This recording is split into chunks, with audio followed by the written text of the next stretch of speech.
माता के प्राकट्य उत्सव, भगवान के विवाह आज की कथा करनी है। कल समय कम था, कथा का प्रथम दिन था, इसलिए भगवान भूतधाम भगवान भोलेनाथ जाते हैं कथा सुनने। उसी समय वापस आते समय माता सती के साथ आ रहे थे जंगल से, वहीं भगवान राम विचरण कर रहे थे। माता सती को मन में शंका हुई, प्रभु यह कौन है, इस वन में क्या कर रहे हैं, यहाँ क्यों भटक रहे हैं। बाबा ने बताया यह मेरे इष्ट आराध्य भगवान राम हैं। माता सती के मन में शंका हो गया, अरे ये पार ब्रह्म होकर के यहाँ भटक रहे हैं, जंगल में भटक रहे हैं, क्यों? अगर ये ब्रह्म हैं तो अपनी पत्नी को खोज लेते।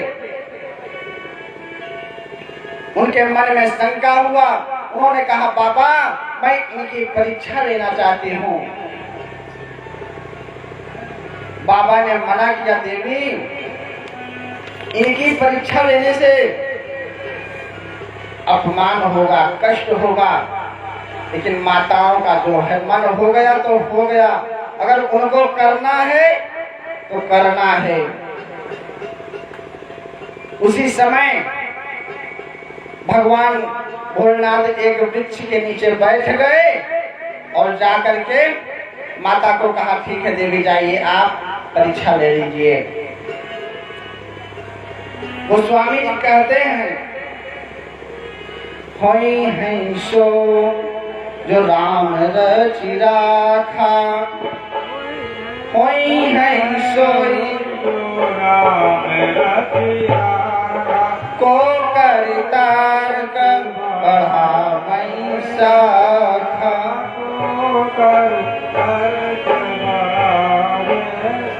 अपने माइक का आवाज तेज कराइए थोड़ा। गोस्वामी जी कहते हैं जो वही जो ब्रह्मा ने विधान किया है वही विधान होगा।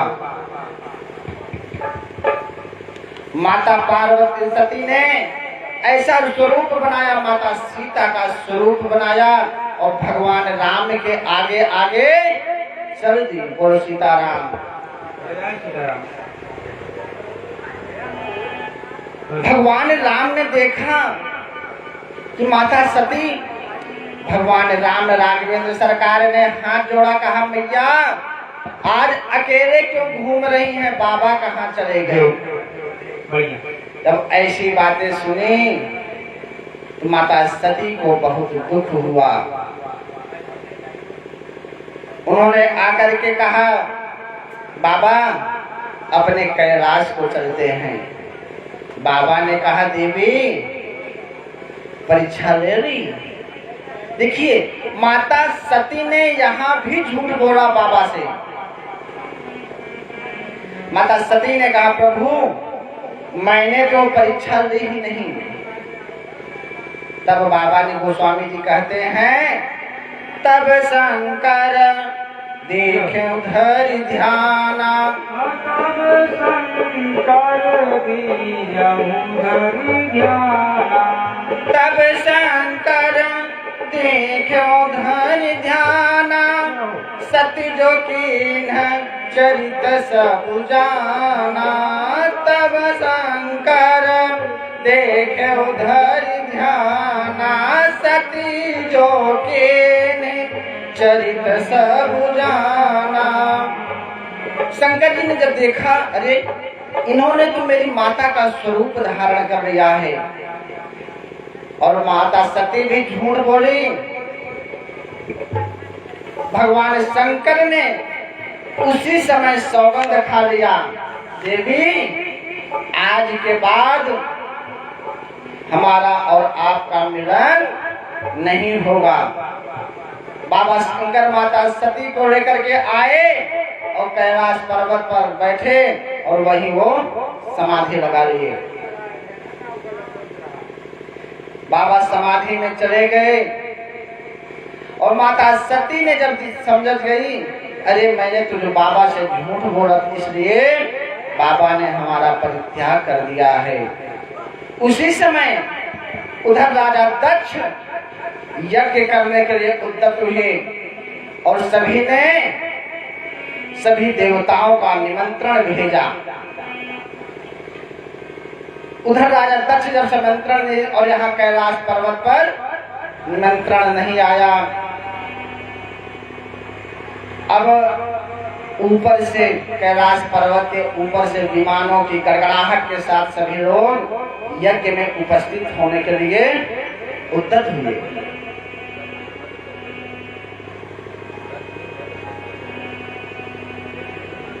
उधर जब माता सती ने देखा कि ये सब कहाँ जा रहे हैं, सभी देवता लोग कहाँ जा रहे हैं, तो माताएं बहुत चालाक होती हैं।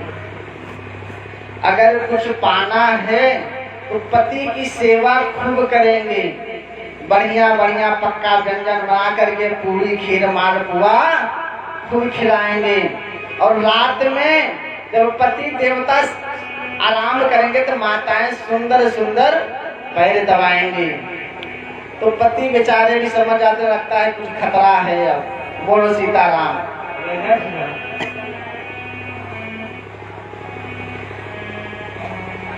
माता सती ने पूछा, प्रभु ये लोग कहाँ जा रहे हैं? भगवान भोलेनाथ भूत भावन कहते हैं, राप्रिय ये सब आपके पिताजी यज्ञ कर रहे हैं, वहीं सब जा रहे हैं। गोस्वामी जी कहते हैं 3 जगह बिना बुलाए जाना चाहिए। कहाँ कहाँ? गुरु के घर बिना बुलाए जाना चाहिए। दूसरा, अब माताओं के मायके, माताओं को बिना बुलाना जाना चाहिए। और तीसरा, अगर कहीं मिट्टी है या कोई समाप्त हो गया है, तो अगर आपके घर से उनके घर से दुश्मनी है तो फिर भी जाना चाहिए। बोलो सीताराम। माता सती उद्यत हुई जानने के लिए, लेकिन भगवान भोलेनाथ तो सब जानते हैं, कहते हैं देवी आप वहां न जाइए। लेकिन माताओं का जिद, अगर हमको जाना है तो जाना है। बोलो सीताराम। बाबा बार बार समझा रहे हैं, लेकिन माता सती जिद पे आ गई। जाती कुछ दूर जाती, फिर वापस आती, जाती कुछ दूर जाती, फिर वापस आती। बार बार करते हुए अंत में बाबा ने कहा, देवी अगर आपको जाना है तो जाइए। साथ में नंदी और भृंगी को भी बाबा ने भेज दिया। अब माता सती नंदी और भृंगी के साथ चल दी। अब माता सती बहुत खुश होकर जा रही हैं। उसी समय एक संत हुए, उन्होंने बहुत सुंदर पंक्ति दिया।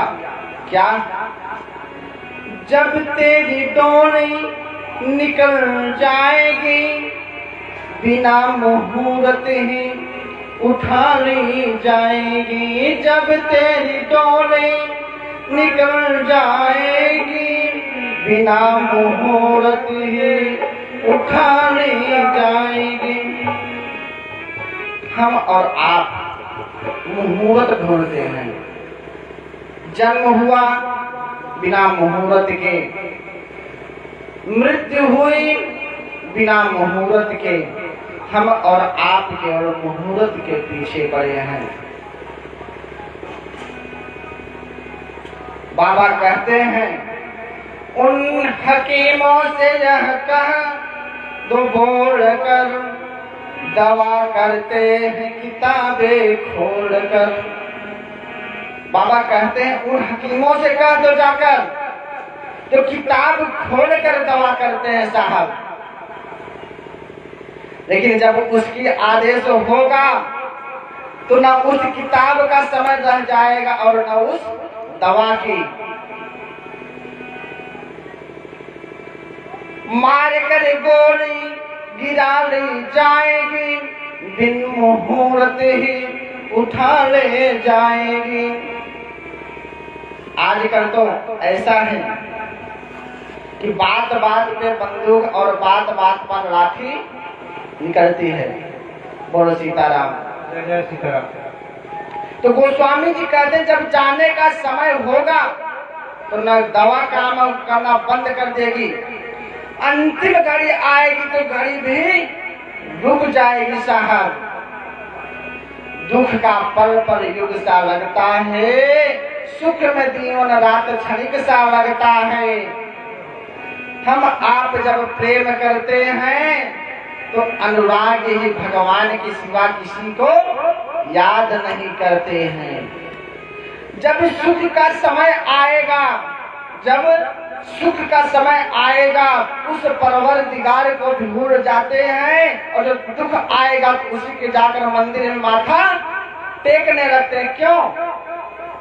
क्योंकि जानते हैं जब समय आएगा तो वही साथ देगा, न संगी न साथी न भाई और न बहन। लेकिन जब हमारे पास पैसा आने लगता है साहब तो उस परमात्मा को भी भुला जाते हैं। परमात्मा के सामने पहुंचेंगे, जय हो जय हो जय हो, बस एक अगरबत्ती बहुत हो गई। और जब सर फंसता है तो उसी परमात्मा को सर पटकते हैं, प्रभु अब आप मेरी नैया को पार करो। एक आप सबको कथा सुन, छोटी सी बात है। कहते हैं प्रभु सारा दुख आप दे दिए हैं, अब बताओ अब प्रभु दुख देने के लिए भेजे हैं। अगर आप गाड़ी चलवा रहे, गाड़ी मालिक हैं, आपके पास गाड़ी है और उसका मालिक है और ड्राइवर आप रखे हैं, ड्राइवर को बोले जाकर के इलाहाबाद में किसी को छोड़ाओ, ड्राइवर सवारी बैठाया और इलाहाबाद लेकर के चल दिया। अभी यहाँ से गाड़ी चली, ड्राइवर के पास ब्रेक भी है और ड्राइवर के पास स्केलेटर भी है, लेकिन फिर भी एक्सीडेंट हो जाता है। अब बताइए गाड़ी मालिक की क्या गलती है? कोई गलती है? तो वही जब वो मालिक हम और आपको भेज दिया तो हमारे पास दिमाग भी है और हाथ पांव भी है। देखिए ये जो मस्तिष्क है ना, ये दो चीज सोचता है, एक अच्छा और एक बुरा। तो अब ध्यान देने वाली यह बात है कि अच्छा ज्यादा प्रभावी है या बुरा? तो ज्यादातर बुरा ही ज्यादा प्रभावవంत। क्यों? क्योंकि हम और आप सत्संग नहीं करते हैं, है ना? बोलो सीताराम। तो बाबा जी कहते हैं उधर राजा दक्ष जब यज्ञ करने के लिए उद्यत हुए, माता सती यहाँ से निकली और माता सती ससुराल में पहुंच गई साहब। और ससुराल में सब पहुंच गई तो वहां देखी दिए मुख्य गान संग तब विदा की त्रिपुरारी। राजा प्रजापति को सब कस रखा था कि ऐ सुनो, जो भी सती से प्रेम व्यवहार से मिलेगा उससे हमारा रिश्ता समाप्त हो जाएगा।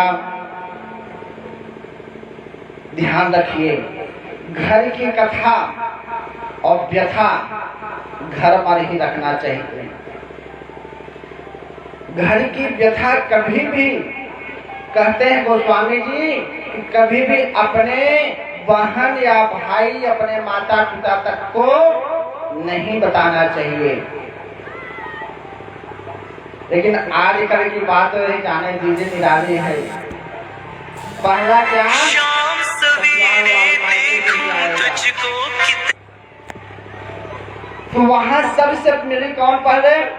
भक्त ने बात मिले, अरे सती तुम यहाँ कैसे? शाम सवेरे देखूं तुझको कितना सुंदर रूप है। केवल एक माता ही मिली जो जीवन में शाम सवेरे देखूं तुझको कितना सुंदर रूप है। तेरा साथ है ठंडी छाया, बाकी दुनिया धूप है। आपके पिताजी का आदेश, राजा दक्ष ने, राजा दक्ष के पुरोहित थे महाराज दधीची जी, उन्होंने आने से मना कर दिया। तो आकर यज्ञाचार्य बने कौन? भृगु जी महाराज। उसके बाद माता सती ने यज्ञ मंडप में गई। यज्ञ मंडप में देखा सभी का आसन दिया गया है। ब्रह्मा जी का स्थान दिखता है, विष्णु जी का स्थान भरा है, भगवान भोलेनाथ का स्थान दिखता है, वहां में कोई स्थान नहीं दिया गया। अब माता सती मन में विचार करने लगी कि अगर मैं वापस कैलाश जाती हूँ तो बाबा को क्या मुंह दिखाऊंगी। मैंने हर प्रकार से गलती पे गलती करती जा रही थी। अब माता सती मन ही मन रोने लगी कि बाबा जो कह रहे थे सब सही कह रहे थे। अगर मैं कैलाश जाती हूँ तो किस मुंह से जाती हूँ। अंत में माता ने निश्चय किया और आदेश किया, ए राजा दक्ष, तुमने मेरे पति का स्थान नहीं दिया और यहाँ जितने भी सभी उपस्थित देवी देवता ऋषि हैं, मैं आप सबको साक्षी मानकर अपने शरीर को यही जलाकर राख कर दूंगी। ऐसा मन में संकल्प लिया और जाकर माता सती यज्ञ मंडप में कूद गए। अब जब माता सती यज्ञ मंडप में कूद गई तो यज्ञ अशुद्ध हो गया और जब यज्ञ अशुद्ध हो गया और उसी समय नंदी और भिंगी ने जब देखा तो दौड़े मारने। राजा दक्ष के दूतों ने नंदी और भिंगी को मार मार कर भगा दिया। नंदी और भिंगी रोते रोते कैलाश पहुंचे और कैलाश पहुंचकर बाबा को सारी घटना सुनाते हैं। जब बाबा को सारी घटना सुनाए तो बाबा ने क्रोध में आकर के अपनी जटा से उखाड़ा और पृथ्वी पर पटक दिया और जो ही पृथ्वी पर पटका गड़गड़ाहट के साथ वीरभद्र महाराज प्रकट बोल बंगाल महाराज के, जो आज काशी के कोतवाल हैं। जब तक वीरभद्र महाराज काशी में दर्शन नहीं होता तब तक काशी का दर्शन नहीं होता है। उसी समय वीरभद्र महाराज वहां से चले, इतनी तेज चले कि आंधी तूफान के साथ पहुंच गए जहां राजा दक्ष की यज्ञ हो रहा था। बोलो सीताराम। वहां पहुंचे और पहुंचते ही एकदम आतंक मचा दिया, हाहाकार मचा दिया वीरभद्र महाराज ने। सभी को मारने पीटने लगे। राजा दक्ष ने देखा तो वहीं से जब भागे तो वीरभद्र महाराज उनका पैर पकड़ लिए, कहे राजन कहाँ जा रहे हो? अब राजा दक्ष ने सभी को पुकारना शुरू किया, सुना हूँ सभासद सकल मुनिंदा, कहीं सुनाई जिनी शंकर निंदा। कहते हैं अये सभासद मेरी रक्षा करो, अये प्रभु मेरी रक्षा करो।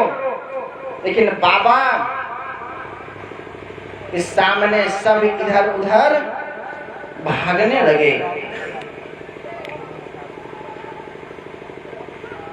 वीरभद्र ने एक ही बार में राजा दक्ष का गर्दन काटकर अलग कर दिया। अब माता सती की जो माँ थी रोने लगी, विलाप करने लगी। भगवान नारायण आए, उन्होंने कहा देखो देवी सबका कार्य अलग अलग है। भगवान भोलेनाथ अगर चाहें तो आपके पति को जीवित कर सकते हैं। माता सती की मां ने प्रार्थना करने लगी भगवान भोलेनाथ से, और मेरे भगवान भोलेनाथ प्रसन्न हो गए। आए, कहा भैया जो होना था सो हो गया।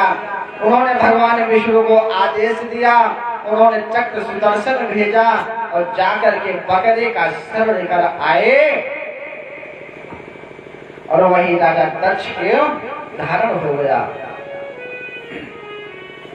और ज्यों ही राजा दक्ष का धारण हुआ और राजा दक्ष उठे और भे भे करने लगे। इससे भगवान भोलेनाथ प्रसन्न हो गए।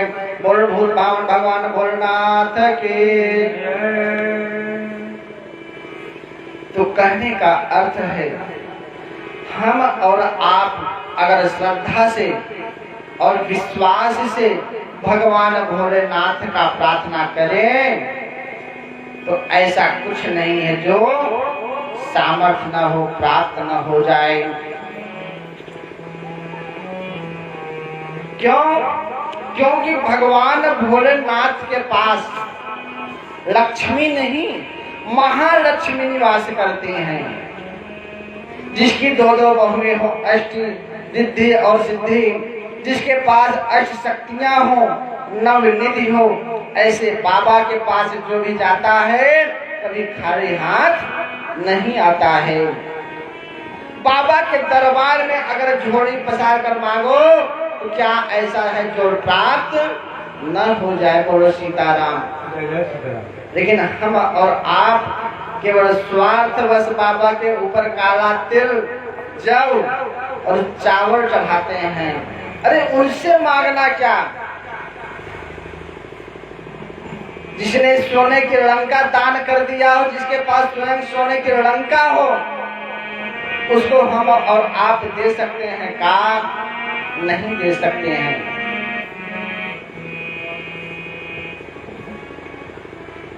कहते हैं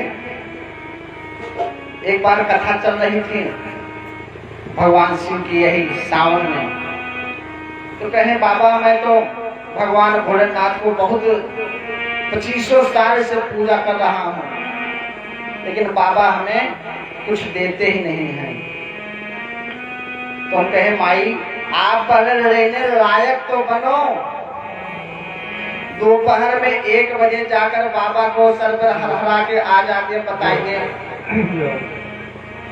कई महाराज एक बार कोई महाराज बता रहे थे कि बाबा के ऊपर बेलपत्र का कांटा चढ़ा दीजिए। अब बताइए, हम कहे माई अगर वही कांटा आपको चुभाया जाए तो आपको दर्द होगा? बताइए। तो आजकल की माताएं बहुत पंडित होती जा रही हैं। बोलो सीताराम। उसके बाद राजा दक्ष का यज्ञ पूर्ण हुआ। उधर माता पार्वती जो माता सती जाकर के महाराज हिमालय के घर में जन्म ली। माता मैनावती के गर्भ से उत्पन्न हुई गोस्वामी जी कहते हैं सती मरत हरि सन बरु मांगा, सती मरत हरि सन बरु मांगा, जन्म जन्म शिव पद अनुरागा, जन्म जन्म शिव पद अनुरागा, तेहि कारण हिमगिर गृह जाए, जन्म पार बति तनु पाए। गोस्वामी जी कहते हैं माता सती ने भगवान से यही प्रार्थना किया, प्रभु मेरा जब जब जन्म हो तब तब मैं भगवान शिव को पति के स्वरूप में पाऊं। आजकल विवाह में देखिए पंडित जी सप्तपदी सुनाते हैं। सप्तपदी का अर्थ है 7 पद, और 7 पद में 7 प्रकार का पद निश्चित है। लेकिन आज का ऐसा समय है 7 पद तो नहीं, 1-2 पद भले ही निभाया जा सके। और जब वर पक्ष से ब्राह्मण देवता पद कहते हैं तो उनका भी 5 पद होता है। तभी कहते हैं ना वामांग भावे, तभी मैं आपको अपने दाहिने तरफ बैठने का अधिकार दूंगा।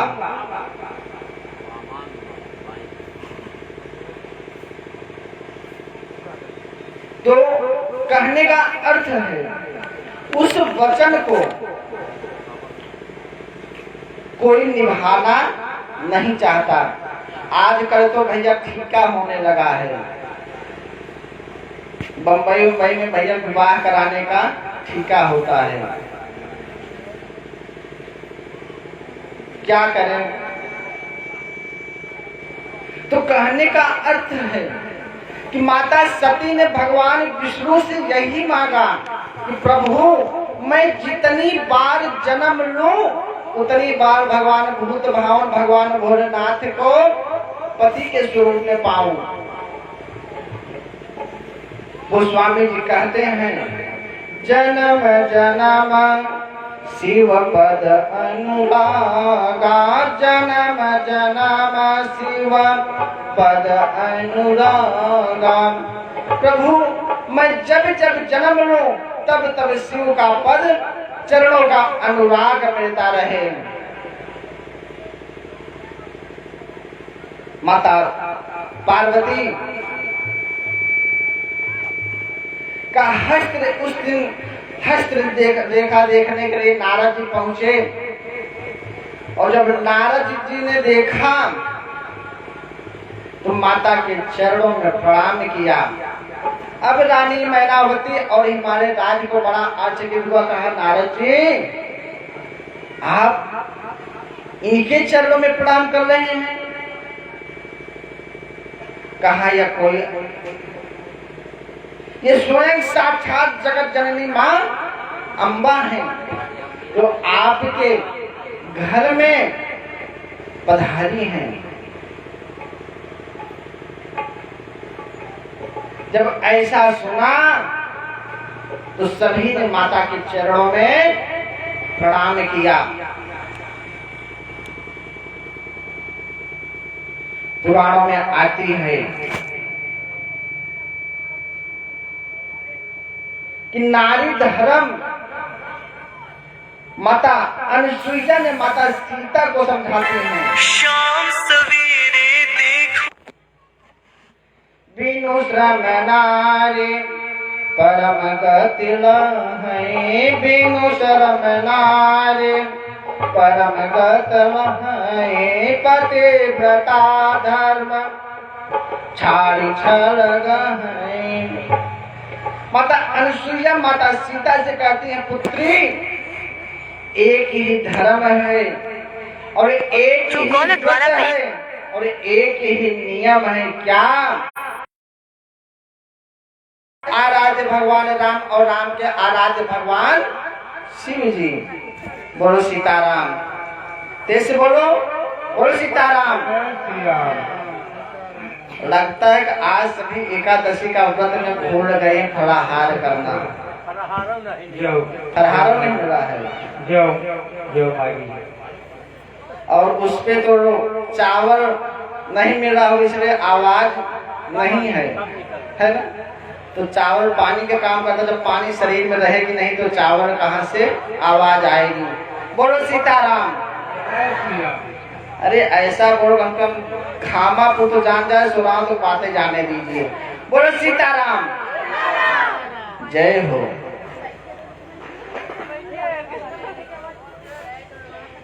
तो नारद जी ने माता सती को के बारे में माता पार्वती को बताया, आपने ऐसा ऐसा वर मांगा था। तो माता पार्वती ने कहा, गुरुजी अब हमें क्या करना चाहिए। तो नारद जी कहते हैं कि हे मां, आपको तपस्या करना पड़ेगा। माता पार्वती ने 5 वर्ष की अवस्था में जाकर के जंगल में तपस्या करने लगती हैं।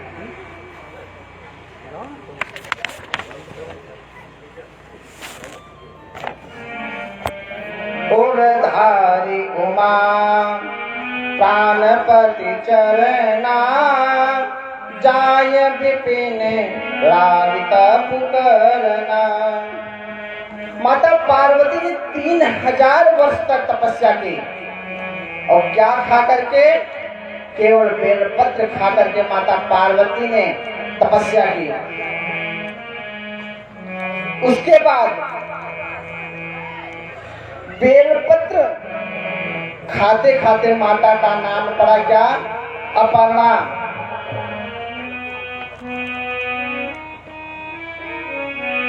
देखिए यहाँ बेलपत्र में 3 पत्ती क्यों है? जो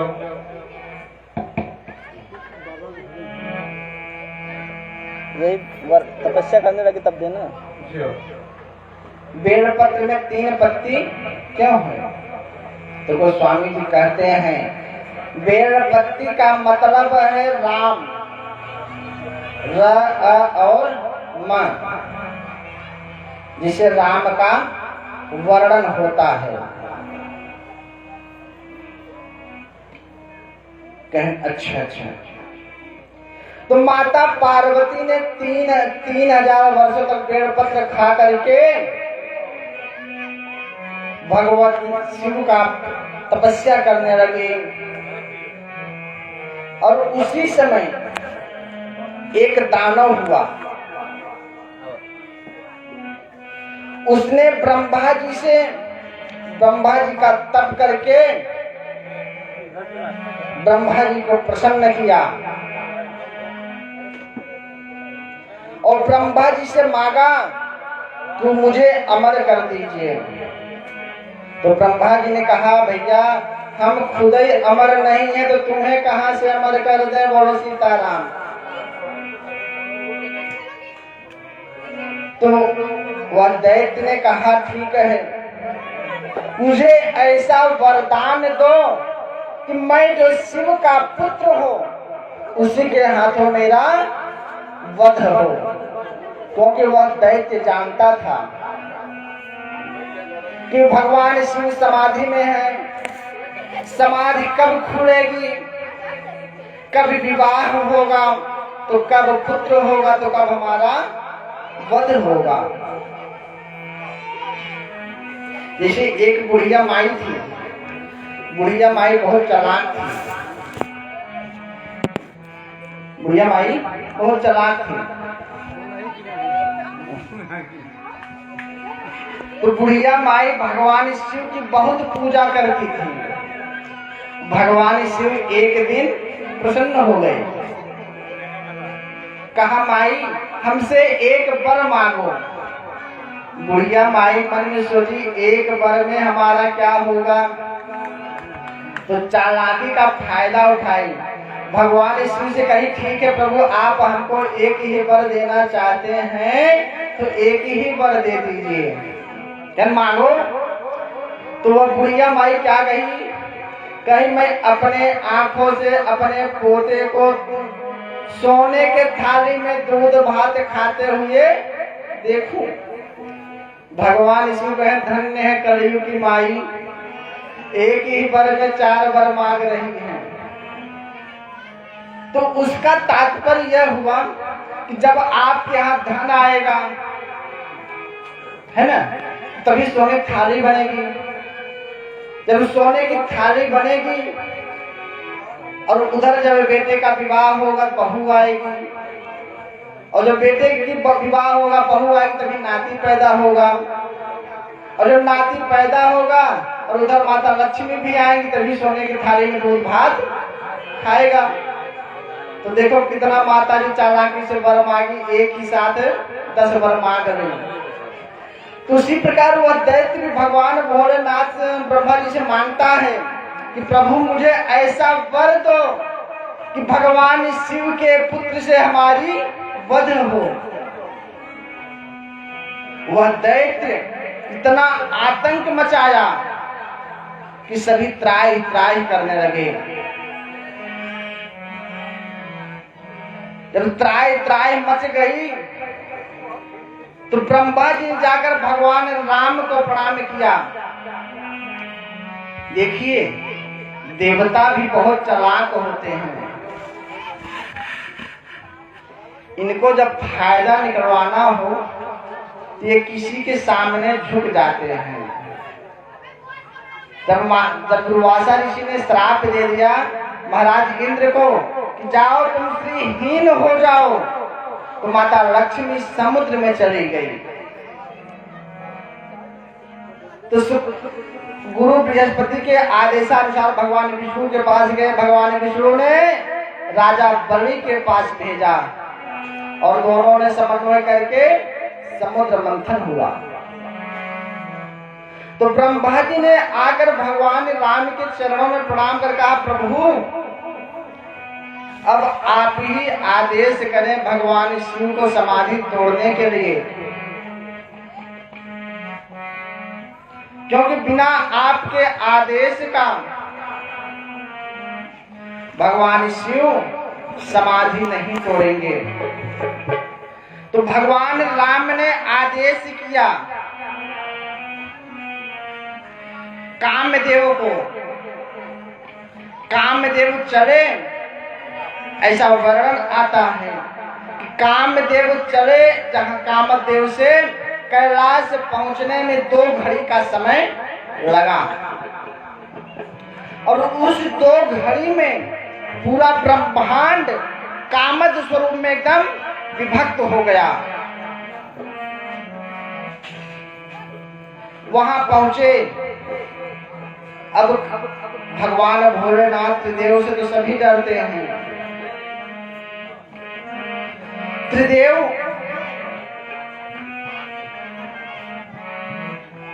अब भगवान कामदेव देखे वहीं एक वृक्ष था, उसी के वृक्ष में ओट में जाकर के छिप करके पुष्पों की 5 फूल का बाण बनाया और चला दिया। वह जा करके भगवान शिव के हृदय में लगा, जिससे क्रोधित होकर के भगवान शिव का नेत्र खुल गया।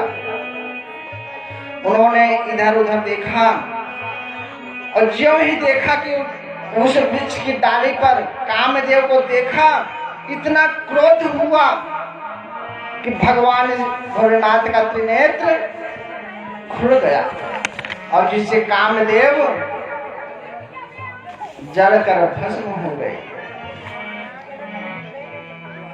कामदेव की पत्नी रति महारानी रोते हुए आई और भगवान शिव से पूछी कि आप मेरे पति को क्यों जलाए।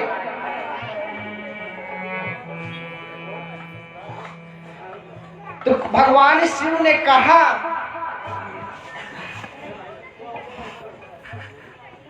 कि देवी, आपके पति ने मेरे उस जगह आघात किया जहां जो मेरे इष्ट आराध्य राम निवास करते हैं। जो मेरे राम का नहीं, वो किसी काम का नहीं, बोलो सीताराम। जय सीताराम। आइए हम और आप एक प्रसंग हो, भजन हो जाए।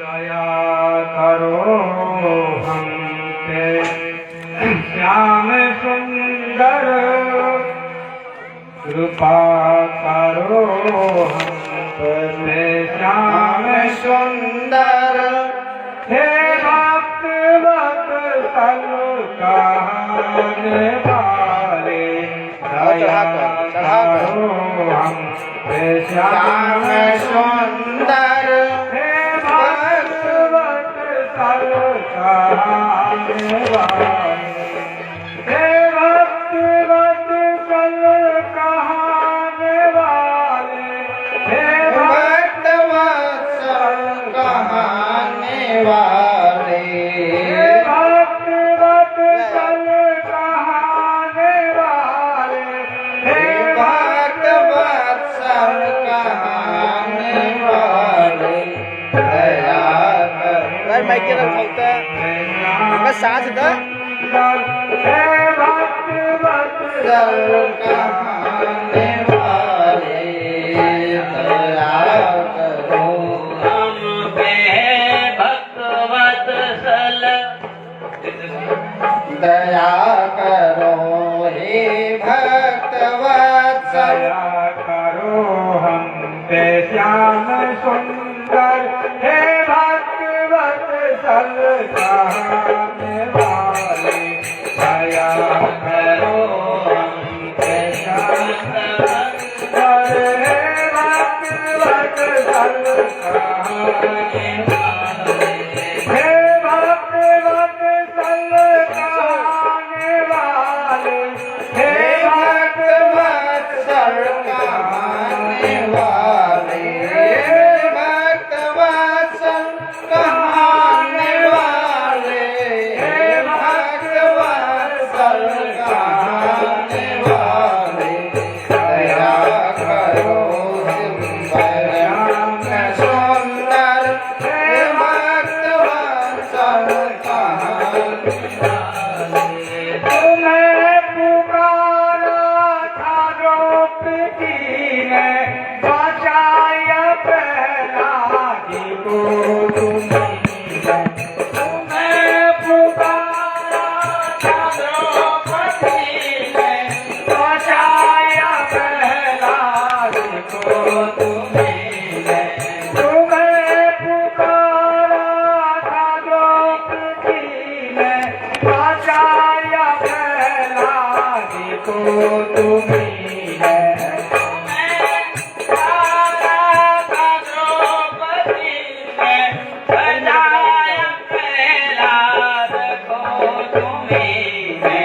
तुम्ही हो धनुष चलाने वाले, तुम्ही हो बंसी बजाने वाले, तुम्ही हो धनुष चलाने वाले, तुम्ही हो बंसी बजाने वाले, दया करो हम पर श्याम सुंदर, हे भक्त वत्सल कहने वाले, दया करो हम पे श्याम सुंदर, हे भक्त वत्सल कहने वाले, हे भक्त वत्सल कहने वाले, हे भक्त वत्सल कहने वाले, दया करो हम पे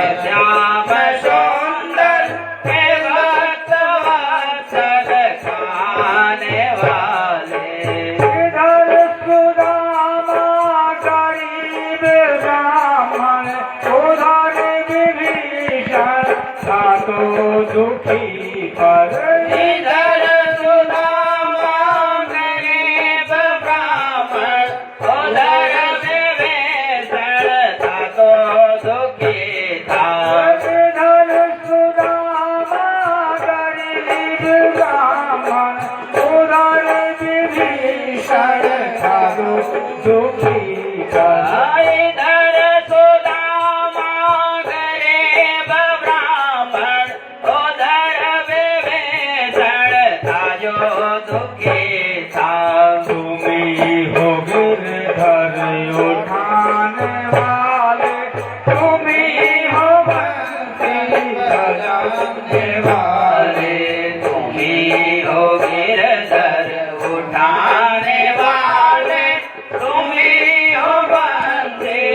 बजाने वाले तुम्ही हो गिरधर उठाने वाले तुम्ही हो बंसी बजाने वाले तुम्ही हो गिरधर उठाने वाले तुम्ही हो बंसी बजाने वाले दया करो हम श्याम सुंदर दया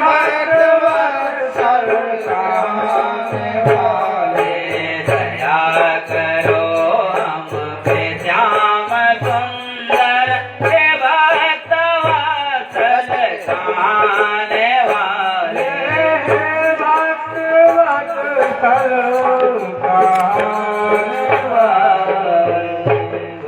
रामचंद्र भगवान की जब माता रति भगवान शिव के चरण में त्राहिमाम करते आए तो बाबा ने पूछा क्या हुआ देवी? तो कहा आप मेरे पति को क्यों जलाए? बाबा ने कहा उसने मेरे समाधि को तोड़ा, मुझे कष्ट हुआ, मेरे प्रभु के ऊपर आघात हुआ। तो माता सत्यवती ने कहा प्रभु वह तो इस संसार की रक्षा करने के लिए आपकी समाधि तोड़ी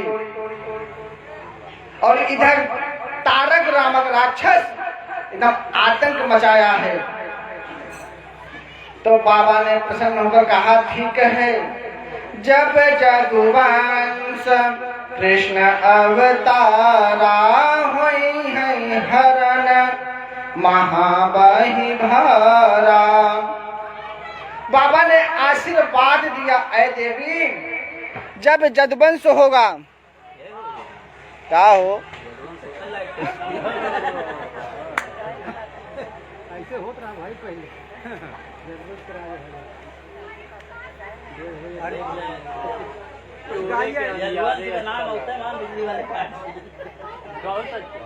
चोरी कम याद है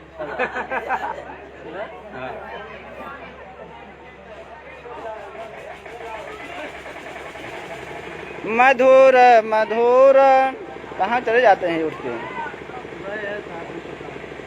सीताराम बोल राघवेंद्र सरकार के, बाबा भोलेनाथ के।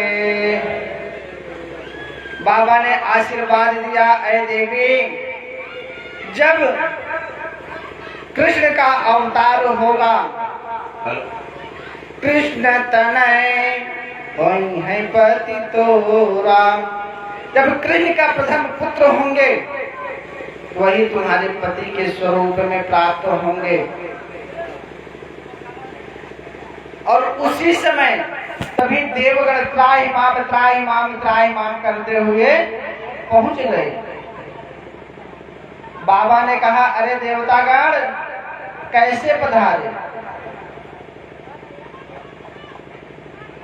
तभी सभी देवताओं ने, माता सती जी गई थी कोई आया नहीं, आज सब कैलाश पर कैसे आना हुआ देवगण?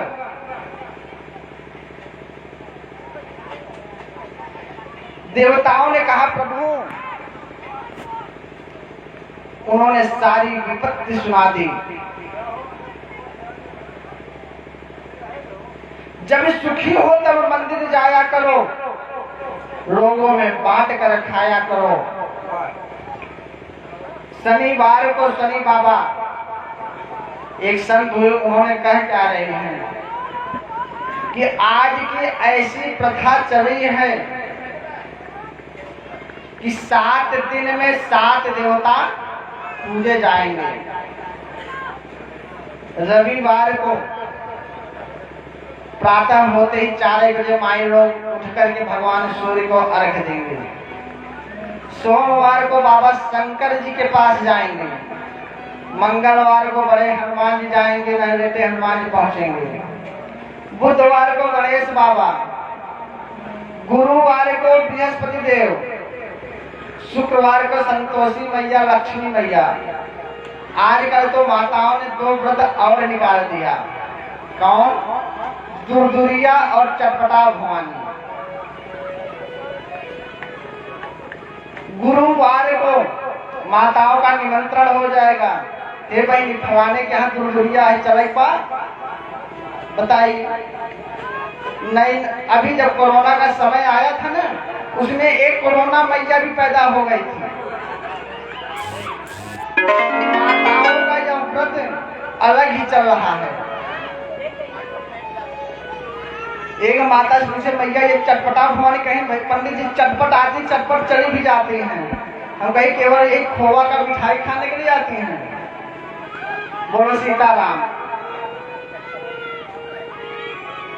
तो कहने का अर्थ है शनिवार को शनि बाबा, माताएं सूर्य उदय नहीं होगा तभी पहुंच जाएंगी शनिदेव के मंदिर में।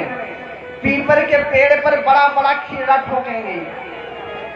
बताइए, पीपल के पेड़ में खीरा ठोकने शनि देवता प्रसन्न हो जाएंगे? कहते हैं पंडित जी शनिदेव लोहा में निवास करते हैं। बताइए, इतना उसमें खीरा ठोक देंगे शनि बाबा भी सोचेंगे बाहर भक्त नीचे से लेकर ऊपर तक हमको चरनी बना दे, कह रहे हैं शनिदेव प्रसन्न हो जाएगी। बोलिए सीताराम। चलिए हम मानते हैं 7 ग्रह तो हो गए, अब बचे राहु और केतु। अब बताओ इनको कैसे प्रसन्न किया जाए? तो माताओं ने बहुत सुंदर उपाय निकाला।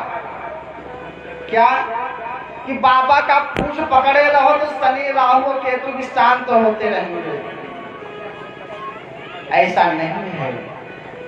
क्या आप सोमवार बदले अगर मंगलवार को जाएंगे शंकर के दर्शन करने तो भगवान शिव आपके ऊपर मुकदमा कर देंगे?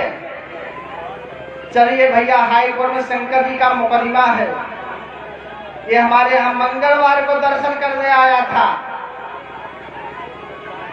ऐसा नहीं है। भगवत को भजो, सुबह शाम भजो, जब पाओ तभी भजो। तो देवताओं ने सारा घटना बताया। तो बाबा ने कहा ठीक है देवी। और देवताओं ने सुंदर सुंदर बाबा को प्रार्थना किया। बाबा को प्रसन्न करने के लिए सुंदर सुंदर भजन गाए, बाबा को प्रसन्न हुए। बाबा ने कहा ठीक है देवताओं, आप हमारे शरण में आए हैं तो आपकी मनोकामना पूर्ण होगी। देवताओं ने को आशीर्वाद पा के देवता लोग तो चले गए। लेकिन अब यहाँ मैटर फंस गया। क्या कि अब बाबा कैसे जाए पत्नी के लिए मांगने हिमालय लाल क्या भैया हमारा विवाह कर दो अपने बिटिया से। कोई लड़का जाएगा? लेकिन आज कलयुग है, चलता है। अब बाबा बहुत विचार किए कि क्या किया जाए। अब हम वर पक्ष से हैं तो कन्या के यहाँ कन्या का हाथ मांगने कैसे जाएं? अभी तक तो ऐसी परंपरा नहीं चली है। तब क्या किया जाए? तो बाबा ने सप्त आदेशानुसार जाकर के माता पार्वती की परीक्षा लेना शुरू किया। देखिए यहाँ कथा क्या कहती है। कोई भी कार्य करें, जैसे कहा गया है ना, गुरु बनावे चान के पानी पिए छान के, जैसे खाओगे अन्न वैसा होगा मन। तो एक बाबा हुए, बाबा जाकर माता गंगा से पूछे, अरे माँ आप सभी के पापों को धुलती हैं, तो वह पाप कहाँ जाता है? आप सभी पापों को धुलती हैं तो वह पाप कहाँ जाता है? तो माता गंगा ने बड़ा ही सुंदर रूप बताया। कहा, अरे बाबा मैं सभी के पापों को ले जाकर के समुद्र में दे देती हूँ। तो वह बाबा समुद्र देव के पास गए।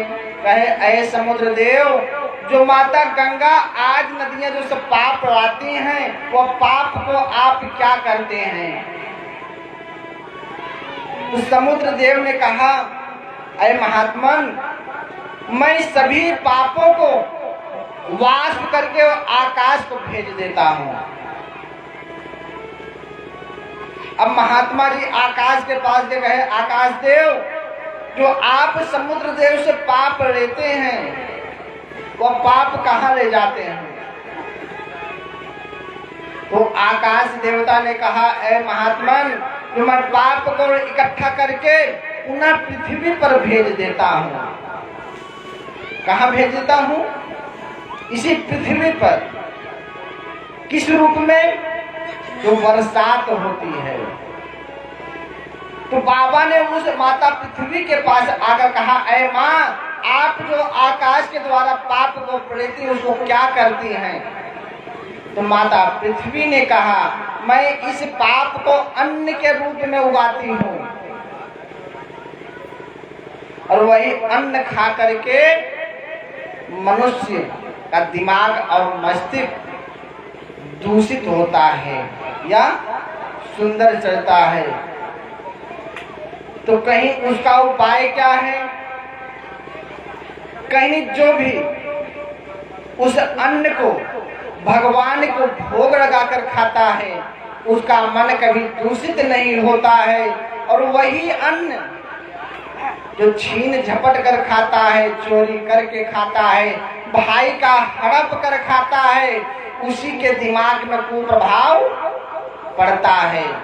देखिए, वही पाप चला घूम टहल कर आपके पास ही आया। इसलिए आप और हम भोजन को पहले भगवान का भोग लगाने तब ग्रहण करना चाहिए। आजकल तो भोग लगाने का नंबर ही चला गया। शहर में तो ज्यादातर भोग आसान, क्योंकि सुबह पिज्जा और बर्गर और धका आ गया है, सब खाए और ड्यूटी चले गए। तो बताइए, उनका मन दूषित तो होगा कि नहीं होगा?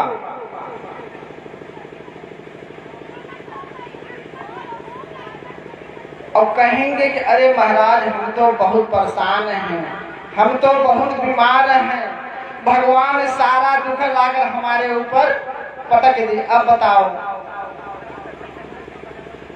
सारा गलती भगवान ने की है, हमारी और आपकी गलती नहीं है।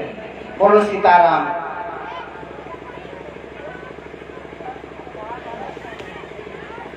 तो गोस्वामी जी कहते हैं, भगवान के राम के आदेशानुसार बाबा शिव जी ने आदेश पाया। सप्त ऋषि गए माता पार्वती के पास। माता पार्वती की परीक्षा लेने लगे। माता पार्वती से कहे, देवी आप इस वन में क्या कर रही हो? तो माता पार्वती ने कहा, प्रभु मैं बाबा शिव को पति के रूप में पाने के लिए तपस्या कर रही हूँ। उस समय माता कन्या स्वरूप में है। आजकल विवाह में भी माता गौरी की पूजा होती है, चाहे वह किसी भी युग में देख लीजिए। माता गौरी की पूजन करने से माँ गौरी सभी मनोकामना को पूर्ण करती हैं। गोपियां माता गौरी की पूजा करती हैं। माता गौरी ने कहा, गोपियों आप सबको क्या चाहिए? तो सभी गोपियों ने कहा, माँ मैं अपने पति के स्वरूप में भगवान कृष्ण को पाना चाहती हूँ। माता गौरी ने आशीर्वाद दिया। सप्तऋषियों ने कहा, देवी आप किसके चक्कर में पड़ गई हैं, जिसका न कोई घर है, न कोई जगह है, न वस्त्र है, न भेष है, न भूसा है, कुछ नहीं है। सांप बिच्छू भस्म आदि का श्रृंगार करता है। अगर आप कहो तो आपको कुबेर से, भगवान विष्णु से राजा इंद्र से उन सभी के लिए आपके विवाह के लिए प्रस्ताव रखूं। देखिए माता पार्वती का इतना दृढ़ निश्चय है, उन्होंने कहा ऋषियों मुझे केवल विवाह करना है तो किससे? अपने भगवान से, भोलेनाथ से।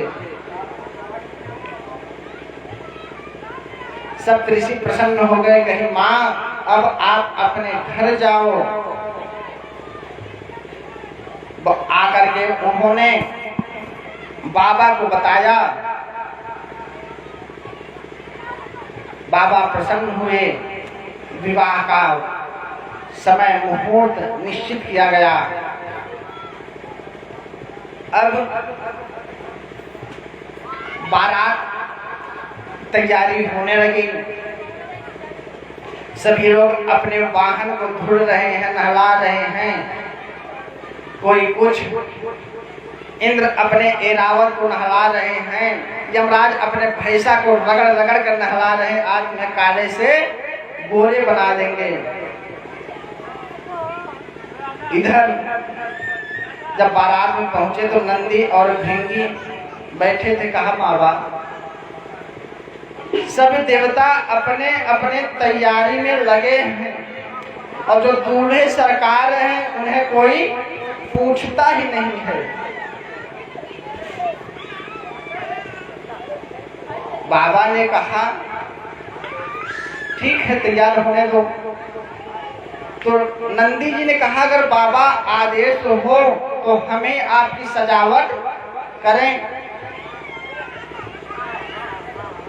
तो बाबा ने कहा भाई ठीक है। अब बाबा ने अपने गणों को मन रखने के लिए आदेश दे दिया, ठीक है भाई आप ही लोग श्रृंगार करो। शिव ही शंभो गण करी श्रृंगारा, जटा मुकुट अहि मौर सवारा। अब चुपचाप शिव जी शांत बैठ गए, गण लोग सजा रहे हैं। सजावट कुछ इस अलग बयान कर रही है। काम के दहन में समय जो जटाएं बिखरी थी, उन जटाओं को गणों ने ऐसा बांधा कि एकदम सेहरा हो गया।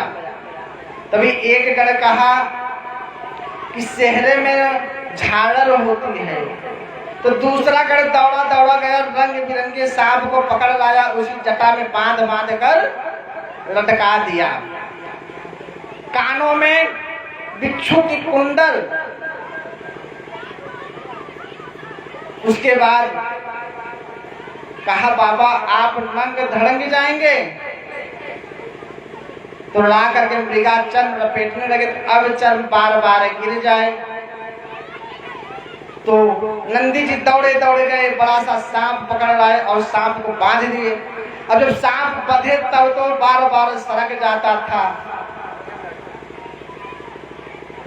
तो उसको ऐसा व्यवस्था किए कि दो सांपों को लपेट कर ऐसा फंसाए को चल फंस गया। बोलो सीताराम।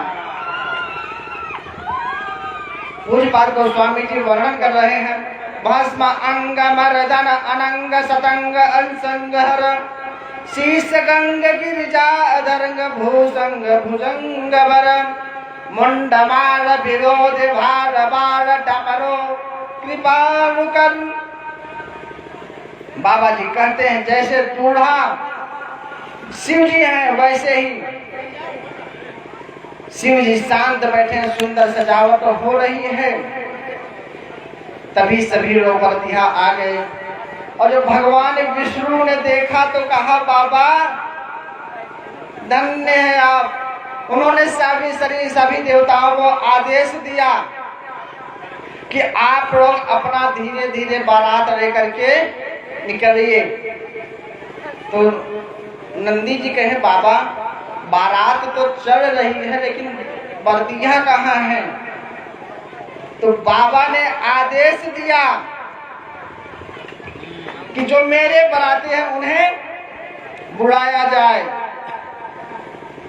और जब ही बाबा ने हुंकार लगाई, सभी भूत प्रेत पिशाच डाकनी साकनी बेताल सब उपस्थित हो गए।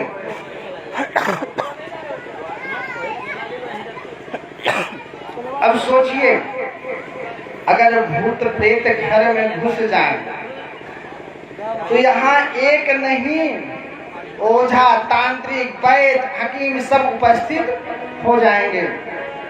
लेकिन मेरे बाबा ऐसे हैं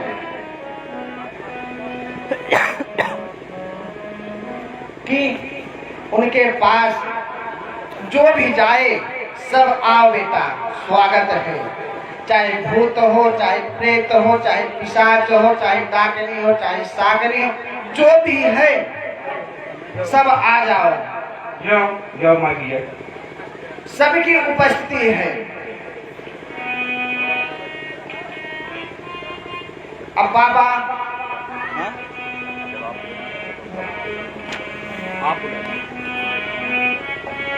बाबा वहां से चले। अब कहा बाबा बराती है तो आ गए। अब किससे चला जाएगा? तो नंदी जी गए, एक ऐसा बैल पकड़ कर लाए कि बैल अब गिर जाएगी तब गिर जाए। गोस्वामी जी वर्णन करते हैं कि अधमरा बैल संग बाबा चले, मतलब उसका प्राण अब निकल जाए तब निकल जाए, अब गिर जाएगी तब गिर जाए। अधमरा बैल संग बाबा चले, बैल बैठे उल्टा। देखिए, अब बाबा बारात में उल्टा बैठ गए। बैल का मुंह उधर है, बाबा बरतिया पीछे मुंह करके बैठ गए। बोलो सीताराम। तो बाबा से पूछे, बाबा आप उल्टा क्यों बैठे हैं? तो बाबा ने कहा कि अपनी बराती हम नहीं देखेंगे, कौन हमारी बराती को देखेगा? बोलो सीताराम। अब तू ही बज रही है। अब कोई नाच रहा है, कोई गा रहा है, कोई नाच रहा है। जिस रास्ते से निकलते थे वहीं कोई कोई भूत प्रेत सब चढ़ दिए। अब उधर धीरे धीरे बारात हिमालय राज्य के यहाँ पहुंचने लगी। अब गांव का यह अब तो नहीं, पहले यह गांव का था। गांव के जो बच्चे होते थे वो जाते थे बारात देखने। तो सबसे पहले बाबा विष्णु की बारात पहुंची। उन्होंने कहा, दूल्हा आप हैं क्या? तो उन्होंने कहा, नहीं नहीं नहीं, दूल्हा पीछे आ रहे हैं, हम तो बरतियां हैं। अच्छा, विष्णु भी जनवास में चले गए। उसके बाद इंद्र आदि पहुंचे, सब बताए दूल्हा पीछे है। तो गांव के जो बच्चे थे सोचे, दूल्हा जब इतने सुंदर बरतियां हैं तो दूल्हा भी सुंदर ही होगा। अब धीरे धीरे जब बाबा की बारात पहुंची तो जब बच्चे देखे तो बच्चों तो देखते देखते वहीं आधा बेहोश हो गए और आधा इतना तेज भागे कि पीछे मुड़कर देखे ही नहीं कि बारात है कि क्या है। और जब घर पहुंचे कहा, माई माई दरवाजा बंद करो। माई पूछी, बेटा क्या हुआ? कहें, माई बारात नहीं, यमराज आ रहे हैं। बोलो सीताराम। अब बच्चों ने कह नहीं पाए।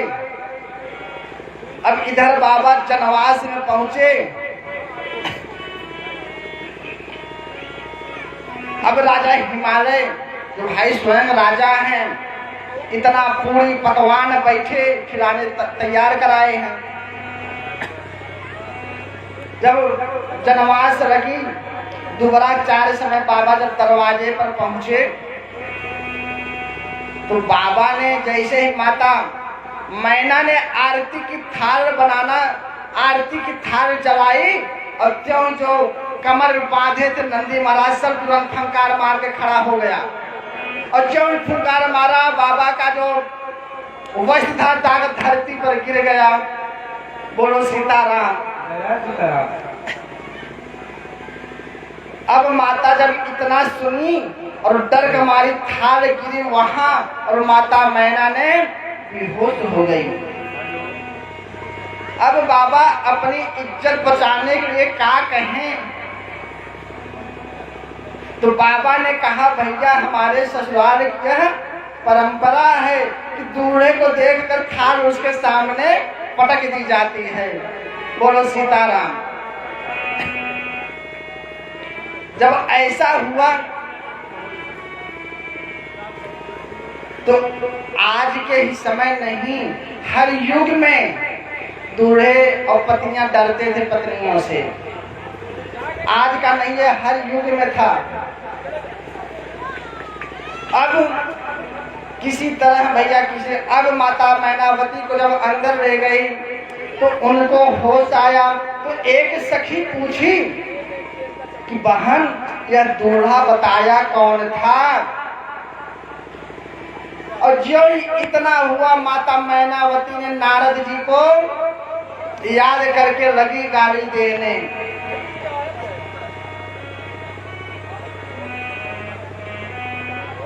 और जब गाली देने लगी तो माता मैनावती तभी वहां सभी आ गए।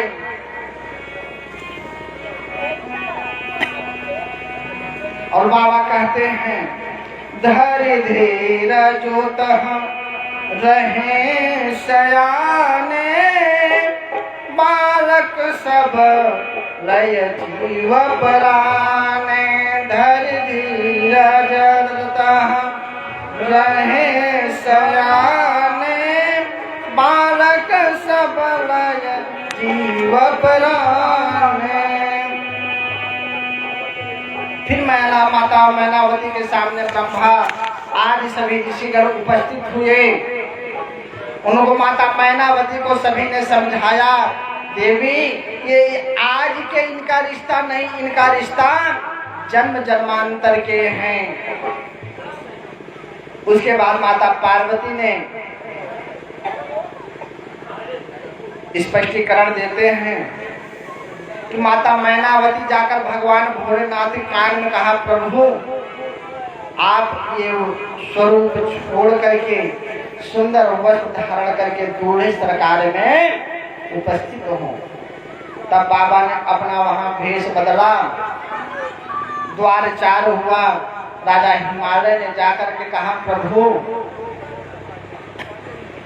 भोजन के लिए सभी बरातियों को निमंत्रण हुआ, सभी बराती पहुंचे। तो राजा हिमालय को वहां स्पष्ट देते कि राजा हिमालय को वहां थोड़ा अपने आप को घमंड हो गया, वहां उनको थोड़ा घमंड आ गया। और यह बात बाबा को महसूस समझ गए। उन्होंने कहा, राजन एक मिनट पहले मेरे इन दो घोड़ों को खिला दो, तब आगे हमारे व्रतियों को ले जाइए। तो वहीं भूख के मारे सुख और शनिचर नीचे मोड़ करके बैठे थे। उनको आदेश हुआ, वो लोग गए भोजन पाना शुरू किए। जितना सारा भोजन था सब भोजन समाप्त हो गया।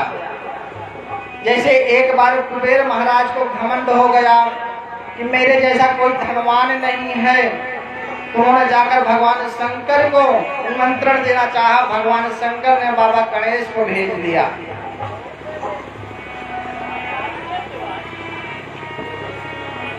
इस प्रकार बाबा का सुंदर विवाह हुआ। उसके बाद बर्दिया सब भोजन किए, बाबा मंडप में गए, महागणपति का पूजन हुआ। ब्रह्मा जी आदि ऋषियों ने आकर बाबा को विवाह कराया। वहां की सखियां बर्दियों को सुंदर सुंदर गाली सुनाती हैं।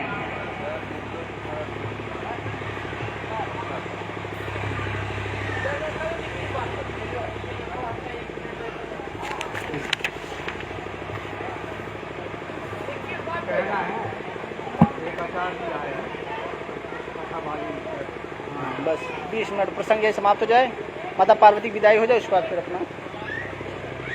उसके बाद पानी ग्रहण का समय आया।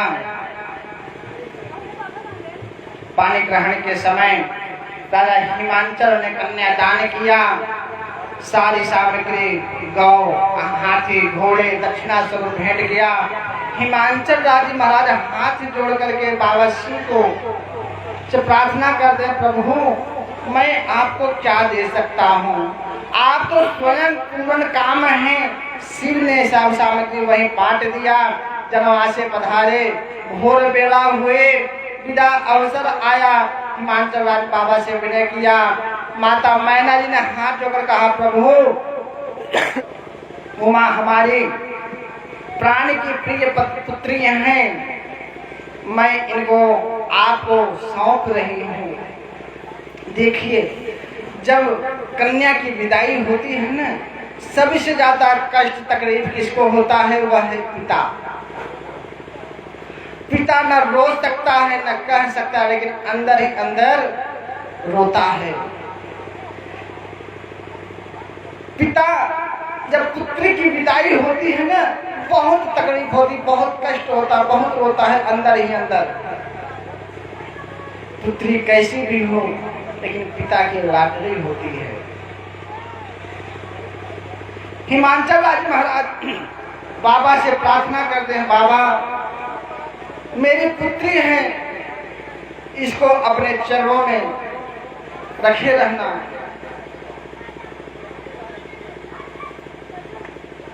माता मैनावती हाथ जोड़कर कहती, बाबा मैंने जो अपराध किया उसके लिए क्षमा चाहती हूँ।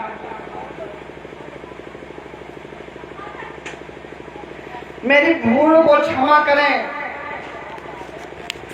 और जो मैंने अपनी पुत्री को आपको सौंप रही हूँ, इसकी हर अपराध को क्षमा करना। अगर कहीं भूल हो जाए तो इसके गलती हो जाए, इसके अपराध को क्षमा करना। ऐसा कह करके बाबा माता पार्वती के साथ विदाई करती हैं। बाबा माता पार्वती को लेकर कैलाश पे आते हैं। याज्ञवल्क्य महाराज भरद्वाज को भाव भूल करके गदगद हो गए।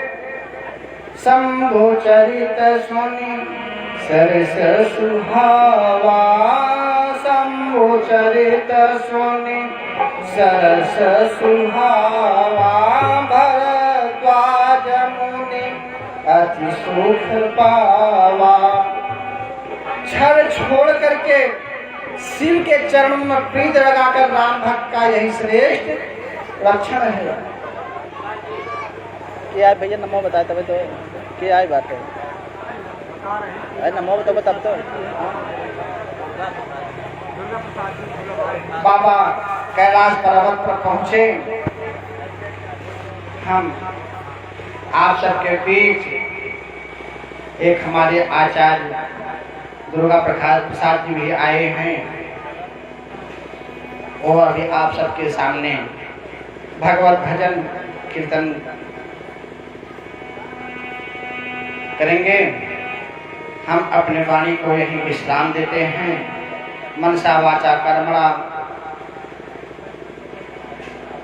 और उसके बाद कल से वही कथा का समय 4 से 6, क्योंकि काम इतना है और समय कम है,